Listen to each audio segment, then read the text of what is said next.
This podcast contains potentially adult language, adult themes, definitely drinking, and possibly sexual context. Listener discretion is advised.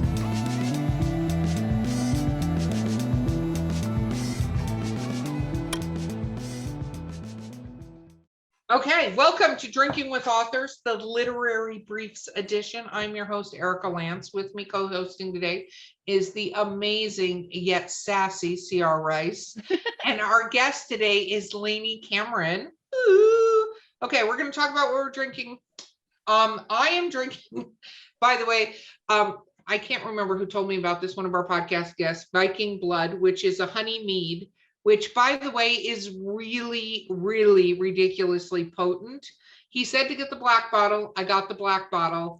Yeah, so definitely don't drink this and drive. That's what I'm going to say from, as you know, audience, somebody who drinks regularly.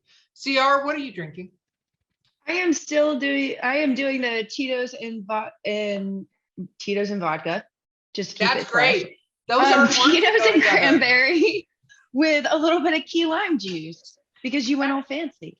It is fancy. It's super fancy. Lainey, what are you drinking?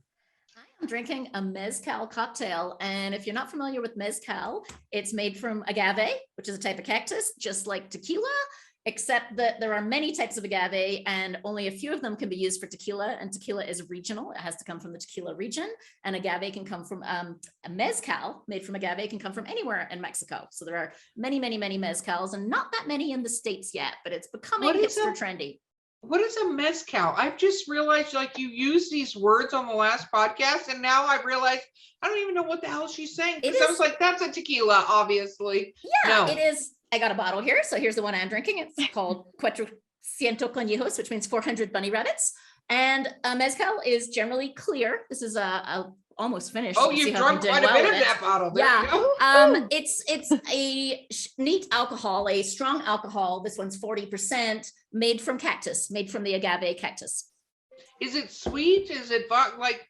It's more similar to whiskey, but it's got a different taste. It's strong like whiskey, and I love whiskey too, but it's got more of a cactus taste, and it actually tastes really different depending on the type of cactus. So it's always agave, which are the spiky ones. And what they do is they cut off the outside leaves and the middle looks like a pineapple. And that's what they grind down and roast to make, and that's how they make the alcohol. But it depends on the type of agave plant. And some of them have to grow as long as 45 years before they can use them to make mezcal out of. Okay, I'm going to need you to email me the name of this alcohol, and then I'm going to search it. And then I'm going to have it on a podcast. I already got it. Who told me you got it? Good. Find it. We're going to connect. We're going to do this. This is exciting. Okay. This is rapid fire questions. Lainey, are you ready? Okay, let's go. Okay. If you have cheat notes, I'm going to know. What is your favorite book of all time?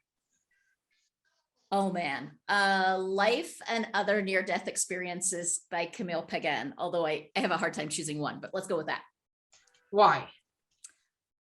Because it's just that right mix of painful and grief and hopeful. And it happens to be in women's fiction, which is the genre I write, but I just feel like she nailed everything. She pulls you in, the emotion grabs you. It's hopeful by the ending, but the woman is struggling with cancer and you're not sure if she's going to die through the book. It's a really just hopeful book. When it leaves you feeling warm and gooey. Oh, well, that's good. I like warm and gooey or terrified, one of the two. What is your least favorite book of all time? Oh, that's not a fair question to ask an author. I can't. It is. I've literally asked hundreds of authors. I blab on them every time. Oh man. That's question number 2 of the hundreds of authors. Yeah. Okay. I'm not going to throw a particular name under the bus, but I am going to say that I don't really do literary fiction. And I especially don't appreciate in the way that many other people do highbrow literary fiction, or literary fiction that tends to be picked up by the New York Times and vaunted as like, this is the best thing. This author, generally men, writes fabulously. And especially when it's men who write about women and they write shitty, ridiculous things about how they look at their breasts in the mirror in the morning. And so any guy who writes shit ass stories about women that are clearly written by a dude, those are the books that just drive me crazy. Oh my God. That's so true. It's very funny because some because I feel like everybody should just look at their boobs every morning. Right? She Well, Where considered, did that she even considered come the from? pertness of her breasts. Like, who stands and does that in the morning? Give me a break. I'm not saying we don't look at our boobs, but that shouldn't be counted amongst the things that one does in the morning ever. It's interesting because there are some men that absolutely nail it with women. They absolutely nail it. And it's vice versa because a lot of women authors write male characters. Right. And I've actually, and this is so not aimed at just men, I've seen women write terrible male characters, like horrible male characters. And I'm like, that's not a guy that actually exists in the world that you just wrote. That's not a real person. And not because they're swooning over her or whatever, because no, guys can absolutely do that. It's just funny to me when you read and you go, there is no way a male would ever say this in the entire world. They don't look at it that way. It's do your fucking research, people. Okay. Next Just what a girl wants to hear. Yeah. And that's what she writes. Yeah. Yeah, I'm going to ask a question, then you're next up, CR. Cranberry and I got vodka. this. Oh, you do? I Okay, got well, this. what's your question before mine then? What is your writing process? What is your perfect writing setting? Oh, I am actually struggling with this over the last few months because I don't do well without quiet. Like, I need a closed door and I need to not be disturbed. Also, Like I no can write, music, no background yeah, noise, no dead music. silence. Like, sometimes I'll start with music. I keep trying because everybody tells me, no, you should write to music. It'll block out the outside. But sometimes I'll start with music, but as soon as I get into the book and I'm into the story, I have to switch it off. It's just distracting to me. But it's interesting because I love coffee shops, and during these COVID times, it's not really like you can go hang out in coffee shops in the same way. I love the surrounding buzz and I can totally zone that out. But if one person is having a conversation like 20 feet from me, I cannot like work. I need it to not happen. And so I don't know. I don't know if I can train my brain to work with more distractions, but I struggle when there's a lot going on, just individual conversations. We should Google if YouTube has like 8 hours of a busy room. There is. It probably does. There is. There's a thing called Kofifi, which is basically a coffee shop sound that you can play on your speaker. I do it sometimes. I love it. That sounds like a brilliant. I have learned so much from you today. So much from you. I feel so much more informed. I should do that because I actually play Celtic music, believe it or not, in the background because it's just music and it doesn't have lyrics. I'm one of those people that if I understand or start understanding the lyrics, I start singing along and then I get lost in the whole fucking song. Like I can't do it. Same here. No lyrics. Can't have lyrics. Yep. See, I have to have my headphones in, music blasting. I don't even pay attention to the song. And like I use earbuds. So like it's not even like it's headphones that could get knocked off or anything. Right. And my writing is chaos anyways. Okay, but like I was gonna say So you are jealous. I wish I could do that. Really, I truly like. I keep trying to train. you myself, really and I don't, can't. because if you saw my drive, it would probably give you a heart attack. it would give you a heart attack if you are organized by any stretch of the imagination. That little part of OCD in you would see what she does and lose it because she doesn't write linearly at all. She writes different scenes and then goes, I'm going to put them together. I've seen her thing. Yeah, it's not even all in the same book either. It's just like small OCD. Hey, if it works for you, who cares? Everybody's writing style is different. Yeah. Okay. What is your favorite book to movie or TV show? Oh gosh. I'm a big fan. Oh God, I'm going to sound like such a romance fan now. I'm a big fan of anything by working title. So like Four Weddings and a Funeral, Love Actually, Words and Music, all of the kind of montage type, life is not as it seems, but somebody's going to have a happy ending, but not everybody by the end of the movie. I love those kind of movies. I don't know why, they just talk to me. I don't know if it's something about the montage cast or the idea that there's multiple, maybe I'm also a little like ADD. There's multiple things going on at once, some multiple storylines, and some of them are going to end happy, but you never know which ones. Yeah, I'm a big fan of those. And also probably a little bit of honestly, they got a lot of Hugh Grant. Bridget Jones is also that same company. They've also got a lot of Hugh Grant in them, and who didn't love Hugh Grant? And I'm British, so I don't know, something about the British accents in some of these movies that just makes me feel at home. I agree, but are those books to movies? Oh, that's a good question. Bridget Jones would count in that category. Although We're talking a book to a movie or TV show. Okay, so Love Bridget Actually Jones, is one of my favorite movies, but Bridget Jones would be in that category then.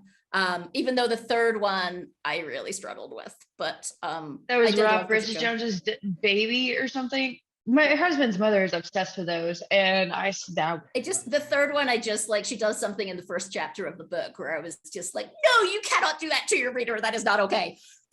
And you throw the book at them. What is Yes, the I literally threw the book down. It's one of the few times I've like thrown the book on the ground, like, no. Oh my goodness. What about what is your least favorite book to movie where they took a book you loved and you went, this Ooh. fucking sucks? Gosh. This is where I have to admit that like I don't actually watch that much TV and movies. It's interesting. My husband's a huge movie buff and he keeps trying to get me to watch stuff. And I'll watch like what he suggests, but generally I don't watch that much. We're working our way through The Expanse right now because he like is literally like making me watch it one episode at a time, and it's great. But I don't even have an answer for that. Worst TV to movie. Okay, The Circle really pissed me off. Here's one that really, really pissed me off. the show. The Circle is a movie. It's about a tech company, which is kind of a pseudo Apple cross with Google tech company. They're called The Circle because their office is a big circle, just like the new Apple headquarters. And it's a young protagonist in her 20s who in the original book is Asian. And in the movie, it's like Emma Watson. And that pissed me off no end. I'm like, really? You couldn't find a decent Asian actress? Like, seriously, you had to change it into a popular one? That just pissed me off. I'm like, why not? That one, the whole movie pissed me off, but just starting with the casting really annoyed me. I love that we had so many emotions that just happened right there from that question. It was like the diagram you see at the hospital where it's like, what's your pain level? It like started out happy and then it just got like worse. Like, oh my goodness. Okay. Next question is you like quiet. Do you read a lot? I do.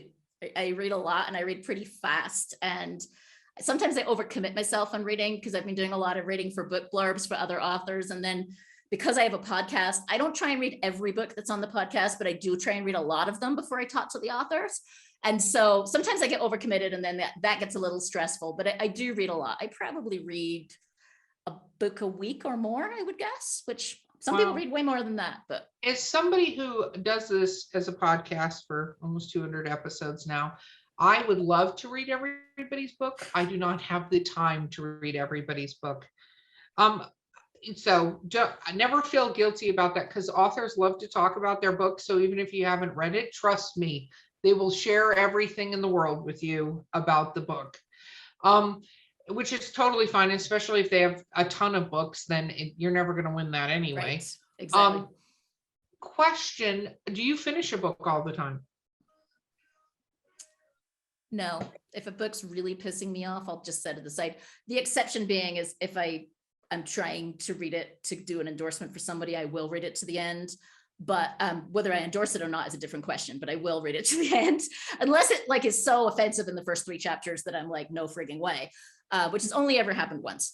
But in general, if I'm not enjoying a book, I'm going to set it aside. Like life's short. Why would I force myself to read to the end if I'm not enjoying it? Like, does it like bother you under your skin, like leaving it unfinished?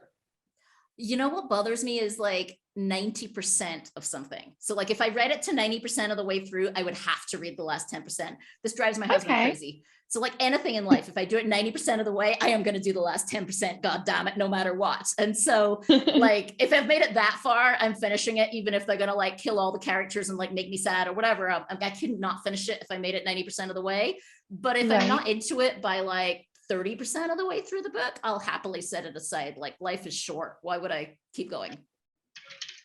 No, that makes sense. I mean, it's very true I'm a firm believer. It's interesting you're doing book blurbs because I talk to a lot of authors and the more popular they get, the less they do that except for good friends, because you're committing a lot of time and you're also opening yourself up to reading something that is not good, and it's very hard, especially if somebody's like, oh my God, Lainey's going to review my book. And you're like, yeah, no, I'm not. I'm not giving you a blurb. It is a delicate dance. And like I was advised by other authors that, you always want to use the language, like I'll review it with a view to a possible blurb, but can't promise anything. But still, that still doesn't make it easy if you ever do have to go back and say, hey, I'm not going to, right? For whatever reason, like I was just talking with another author yesterday who said, this book won't appeal to my readers. There's nothing wrong with the book, but the book won't appeal to my readers. And I don't want to be implying to my readership who like think of the example of like clean romance, and you're asked to review a book that's not clean.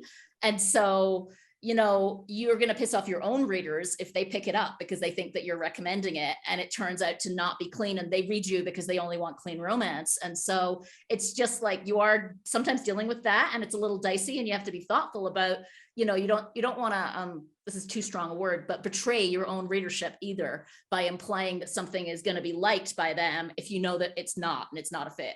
And so, yeah, it's hard if you have to say no. It's difficult and awkward. I think a lot of authors choose not to blurb books for that reason. Like if it's somebody and you've read and whatever, you're great on those. But a lot of authors I know are too busy, I use quotation marks, to read the books, because that's true. It also cuts into a lot of time you could be writing if you're reading a lot. It does, but I've had so much help from other authors to get to where I am that it's important to me to give back. So I'm going to keep trying. And, over time, maybe I won't be able to do quite as many. And it's a lot of burden running my podcast too, because I do interview like an author every week during the season. But, for me, that's just a way of getting to know other authors and also just giving back to the community that's helped me so much. I think it's great. I think it's great that you do it. I'm warning authors out there, be careful committing to that because it gets a little crazy. Okay, CR, what's your next question, my friend? How do you write your book? Do you start from chapter 1 and go to the end, or do you write pieces and put it together? This second time has been different than the first one.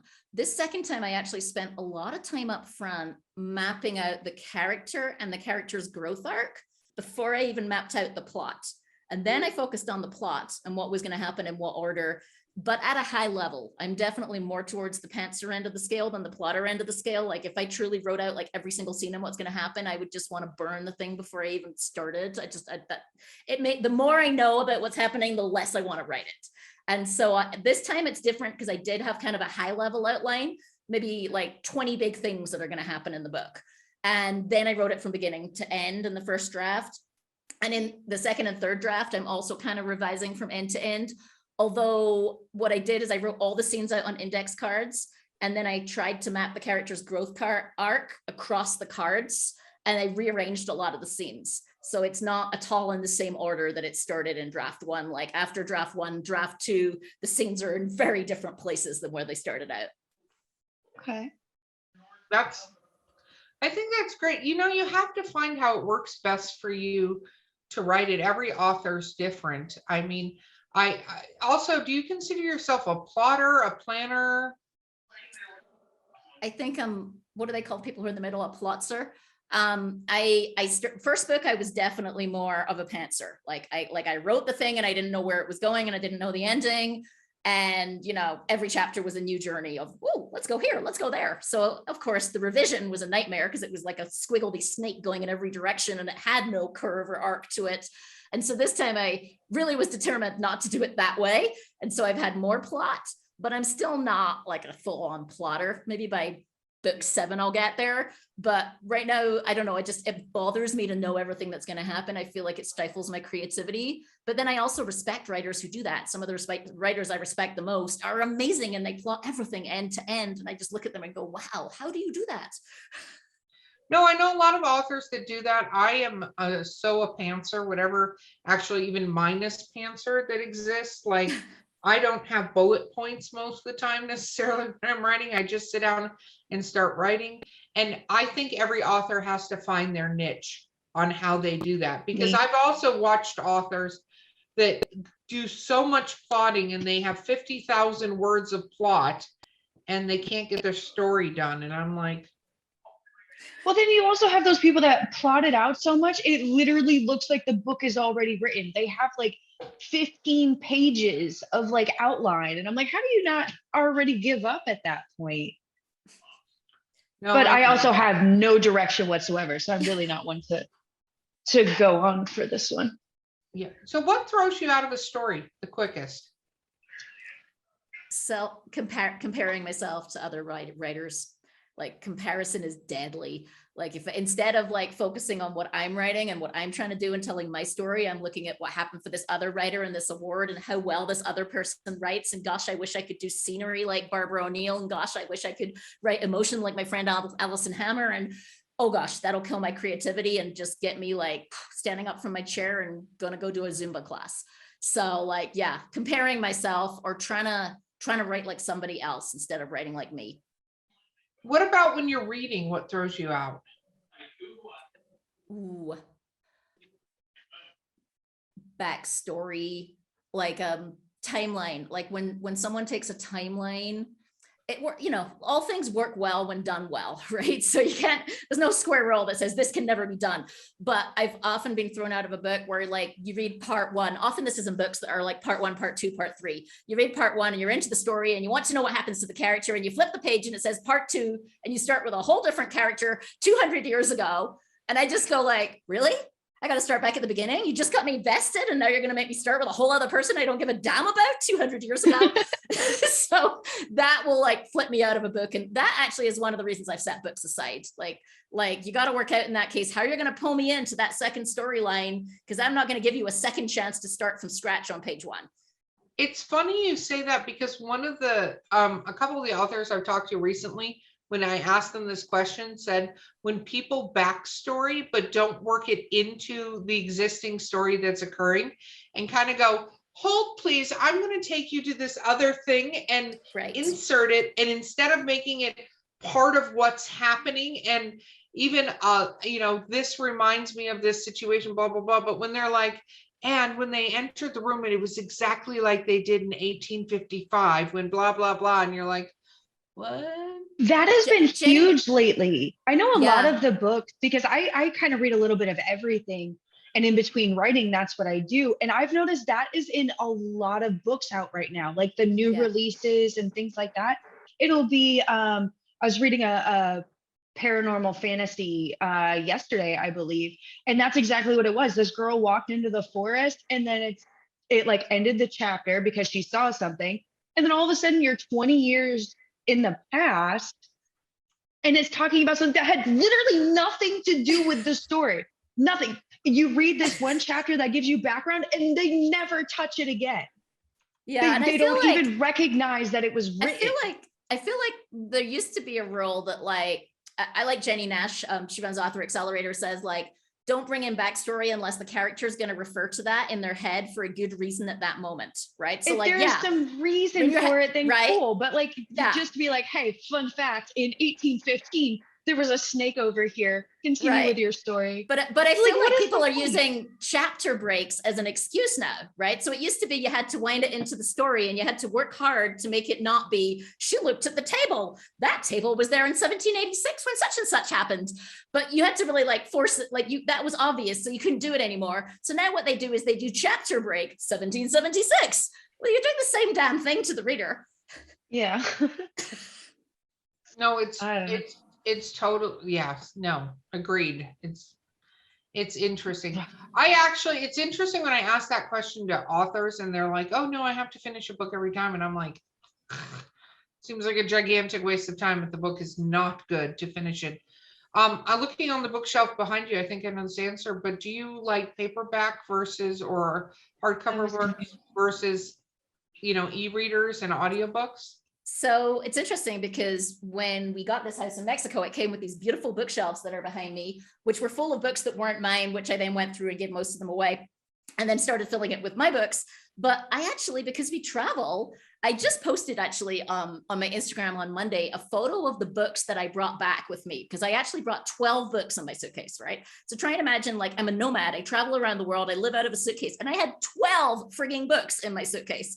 So the answer is I mostly read on ebooks because you can't practically travel around the world with paperbacks when you're reading a book a week, right? Like, think about it. How would that possibly work, right? And you also can't get the paperbacks in countries outside the US, right? So mostly I'm in in countries that are not even English speaking countries. So I would have to have them shipped. I mean, I actually have done that. Some of the ones on the shelf behind me are ARCs that there's a dude in Texas who puts stuff on the back of a pickup truck once a week and drives it down from Texas to San Miguel. And that's how I get my paper ARCs when someone needs to send me a paper copy, and I pay the guy to bring them down from Texas. But in general, I'm the one person who actually says, can you just give me the electronic instead of the paper? Because I don't want to have to try and get the paper book to find me where I am in the world. It's way too hard. So I love paper, but the reality is I read ebooks.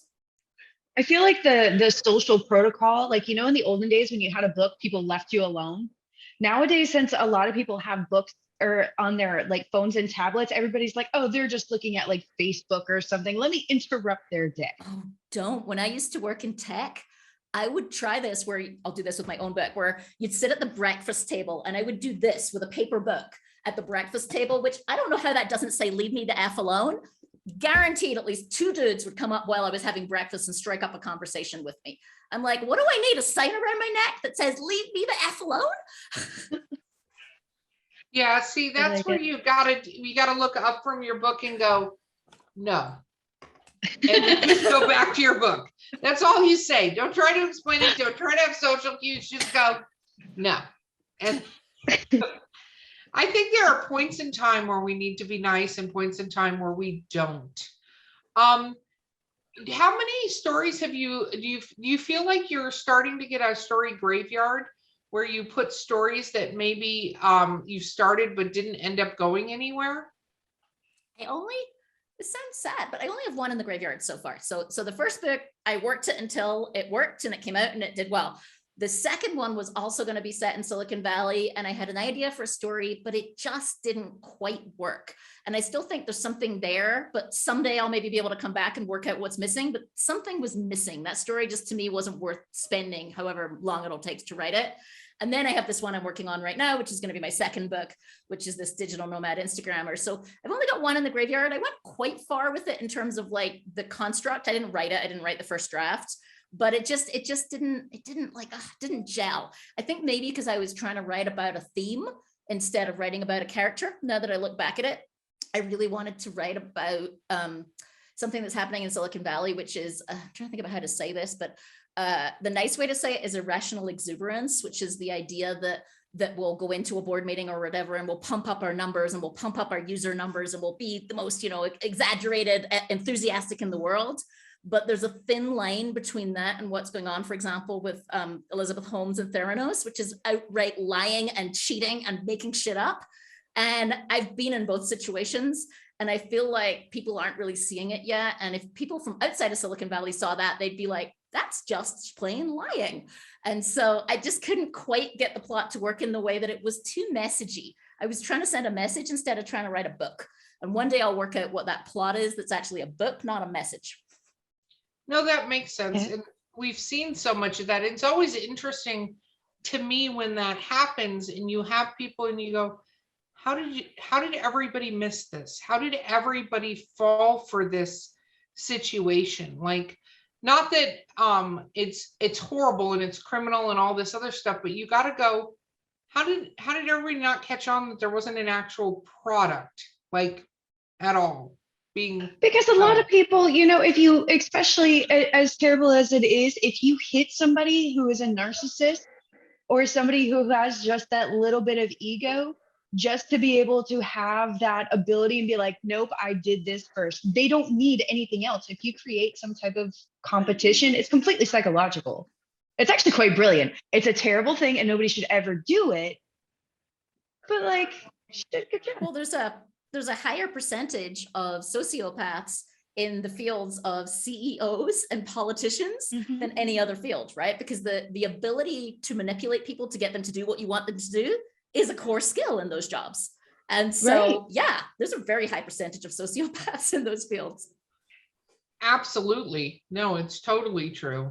It's very funny because people recognize a sociopath, but that's a different topic. Okay, so next question. So you're traveling around the world. Do you find places as you're traveling to write from? Like when you're there, or do you? We book rentals. Do you write outside? Do you ever go? Because you said you need quiet. Do you ever go just to a natural place and write and stuff like that. Yeah, like I said, I love coffee shops. I adore coffee shops. It's been harder now with COVID to do the coffee shop working thing. But yeah, I love coffee shops. We were in Cartagena, Colombia for almost 6 months. And there were a couple of coffee shops there that I adored, that I would work for hours. Also, they have great coffee, which didn't hurt. Colombia has fabulous coffee. So yeah, I love coffee shops, but we always rent, like when we look at a rental, we're looking at, like, let's say we're renting through Airbnb, or let's say we're working with a local rental company. We're looking at the photos and looking at, like, does it have separation? Are the 2 work areas, one for my husband and one for me, at opposite ends of the house? Are we going to be in each other's space? Because we generally pick places that we can go all day and not see each other. It's like we both went off to the office for the day. And, you know, people who have houses kind of take that for granted because they've got that set up sometimes. But if you're renting, you really have to think about it and look at the photos and look at the doors. And, like, sometimes you'll have 2 spaces, but there's actually no door in the middle. We've been known to, like, email the Airbnb host and say, it looks like there's no door. Is that right? And they're like, yeah, there's no door. We're like, yeah, that will work for us. That's awesome. You said Cartagena. I know this from Romancing the Stone. Yeah. Cartagena. And Chelsea, who's way younger than both of us, is like, what the fuck are you talking about? I have no idea what you're talking about. Ironically, this is a movie about a woman who writes romance books. It is. And because of something her sister does, she gets involved in this entire plot and ends up Romancing the Stone and The Jewel of the Nile are the 2 books. And it's Kathleen Turner and Michael Douglas. And they are brilliantly amazing movies. But in the movie, she goes to Cartagena. She has to go to Cartagena. And it's a whole thing. And it's the first time I ever heard of Cartagena. And, so, you know, it's funny how many people, that's their sphere of reference. Yeah. Yep. Got Kim back. You should watch it. They're very good, and it's very funny because it's this little author girl who's super conservative and whatever, and she writes all these wild romance movies, but lives at home with her cat, and has to suddenly. You gotta get out somehow. You gotta just epic adventure. But it's also a fabulous city to visit. I recommend it. We loved it there. Just music in every doorway, fabulous food. People were so friendly. It's a really great city to visit. That was awesome. Okay. So Chelsea, I'm going to let you ask the last question. Okay. Would you rather have the ultimate get out of jail free card, or have a key that will literally open any single door?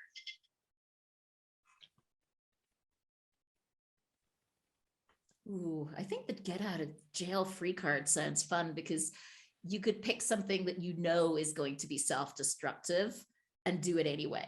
Like some things you don't do because you just feel like they're just going to be too self-destructive to go there. And so, yeah, I mean, you could take all the drugs, you could jump off all the buildings, I assume you could do all the things, right?